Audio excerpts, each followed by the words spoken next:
ഛത്തീസ്ഗഡിലെ കന്യാസ്ത്രീകളുടെ അറസ്റ്റിനെ തുടർന്ന് കെ.പി. ശശികലയും ആർ.വി. ബാബുവുമടക്കമുള്ള സംഘപരിവാർ നേതാക്കൾ ക്രൈസ്തവർക്കെതിരെ നടത്തുന്ന അധിക്ഷേപ പരാമർശങ്ങളും ആരോപണങ്ങളും ഭീഷണികളും തുടരുന്നു. കന്യാസ്ത്രീകൾക്കൊപ്പം പോലീസ് കസ്റ്റഡിയിലെടുത്ത പെൺകുട്ടികളുടെ മൊഴി മാറ്റിയത് കമ്മ്യൂണിസ്റ്റുകാരാണെന്നും രാഷ്ട്രശത്രുക്കൾ ഒരുമിച്ച് തന്നെയാണെന്നുമാണ് ഹിന്ദു ഐക്യവേദി രക്ഷാധികാരി കെ.പി. ശശികല ആരോപിക്കുന്നത്. രാഷ്ട്രശത്രുക്കൾ ഒരുമിച്ച് തന്നെ. ആ പാവം കുട്ടികളുടെ അവസ്ഥ കഷ്ടമാണ്. പ്രത്യേക സാമൂഹ്യ പരിരക്ഷ കിട്ടേണ്ടവരാണവർ. കഞ്ചാവും പെണ്ണുമായി ആറാടി നടക്കുന്നവനെ ആ പരിരക്ഷയിൽ പൊതിഞ്ഞു പിടിക്കാൻ വെമ്പിയവരാണ് ഈ കുട്ടികൾക്ക് അത് നിഷേധിച്ചത്. ആദിവാസിക്ക് വിലയിടുന്നത് സഭ ഒറ്റയ്ക്കല്ല എന്നാണ് ഫേസ്ബുക്ക് കുറിപ്പിൽ പറയുന്നത്. മതം മാറ്റം തടയാൻ ബജ്രംഗ് ദൾ നേതാവ് ജ്യോതി ശർമ്മയെ പോലെയുള്ളവർ ഗ്രാമാന്തരങ്ങളിൽ വളർന്നു വരണമെന്നും ശശികല ആവശ്യപ്പെട്ടു. മതം മാറ്റം തടയാൻ പോലീസ്, കോടതി, ഭരണ സംവിധാനം, രാഷ്ട്രീയക്കാർ ഇവരെ ഒന്നും നമ്പാൻ പറ്റില്ലെന്ന് തെളിഞ്ഞു കഴിഞ്ഞുവെന്നും മാലിന്യ സംസ്കരണം ഉറവിടങ്ങളിൽ തന്നെ എന്ന പോലെ പ്രാദേശികമായ ശ്രദ്ധയും ചെറുത്തുനിൽപ്പും മാത്രമേ ഇനി കരണീയമായിട്ടുള്ളൂ എന്ന തിരിച്ചറിവിൽ സ്വയം ജ്യോതി ശർമ്മമാരാകുക, ജ്യോതി ശർമ്മമാരെ പ്രോത്സാഹിപ്പിക്കുക, പിന്തുണയ്ക്കുക എന്നതാണ് ശശികലയുടെ ഫേസ്ബുക്ക് കുറിപ്പ്. ഇതുകൂടാതെ കത്തോലിക്ക സഭ 16-ാം നൂറ്റാണ്ട് മുതൽ 19-ാം നൂറ്റാണ്ട് വരെ 250 വർഷക്കാലം ഗോവയിൽ കണ്ണില്ലാത്ത ക്രൂരത നടത്തിയതായാലും ശശികല പറയുന്നു. ബ്രസ്റ്റ് റിപ്പർ എന്ന പേരിൽ ഒരു ഉപകരണത്തിന്റെ ചിത്രം പങ്കുവച്ചാണ് ഈ ആരോപണം. ചിത്രത്തിൽ കാണുന്നത് ബ്രസ്റ്റ് റിപ്പർ, അതായത് മതം മാറാൻ വിസമ്മതിക്കുന്നവരും മതം മാറിയിട്ട് രഹസ്യമായി പഴയ ദൈവങ്ങളെ ആരാധിക്കുന്നവരുമായ സ്ത്രീകളെ പിടിച്ച് അവരുടെ സ്തനങ്ങൾ പിഴുതെടുക്കാൻ ഉപയോഗിക്കുന്ന ചവണ. ഇതുപോലെ അല്പാൽപമായി പ്രഷർ കൊടുത്ത് കാൽമുട്ടിലെ ചിരട്ട തകർക്കുന്ന ഉപകരണം. പണിയെടുത്ത് ജീവിക്കാൻ കഴിയാതിരിക്കാൻ കയ്യിലെ തള്ളവിരൽ തകർക്കുന്ന ഉപകരണം. ആണികളുള്ള റോളറുകൾ ഘടിപ്പിച്ച് ബെഞ്ചിൽ ഉരുട്ടുക.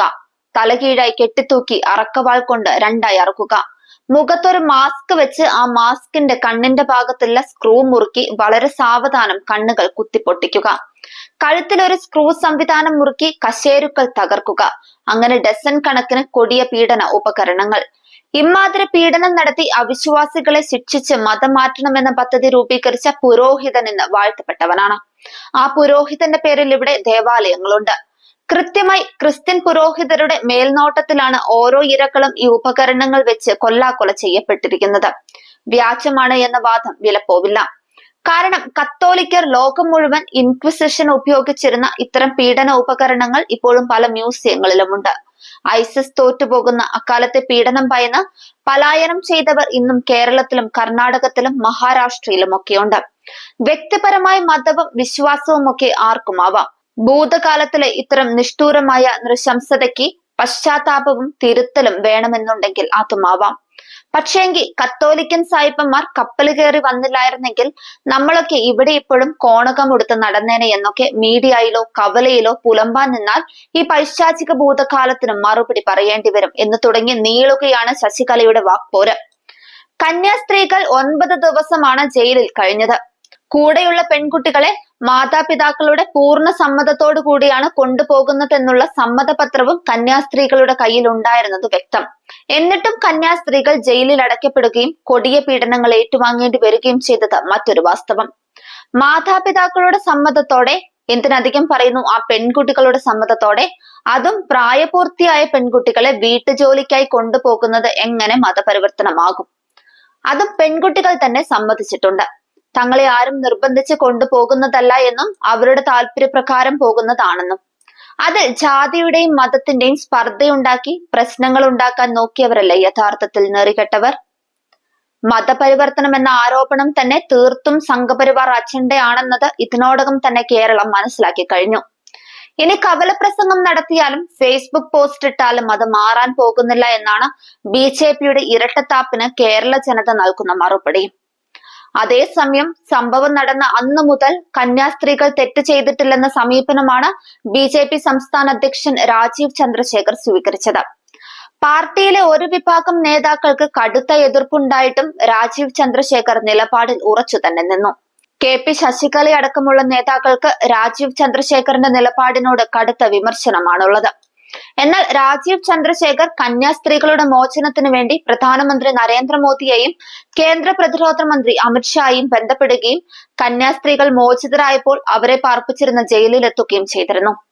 ഛത്തീസ്ഗഡിലെ ബി.ജെ.പി. സർക്കാരിന്റെ നടപടിയിൽ ക്രൈസ്തവ വിഭാഗങ്ങൾക്കുണ്ടായ കടുത്ത അതൃപ്തിയും പ്രതിഷേധവും പരിഹരിക്കുന്നതിന് major archbishop Mar Raphael തട്ടിലുമായും CBCI president archbishop Mar Andrews താഴത്തുമായും ബിഷപ്പ് ഹൌസിലെത്തി രാജീവ് ചന്ദ്രശേഖർ ചർച്ച നടത്തിയിരുന്നു.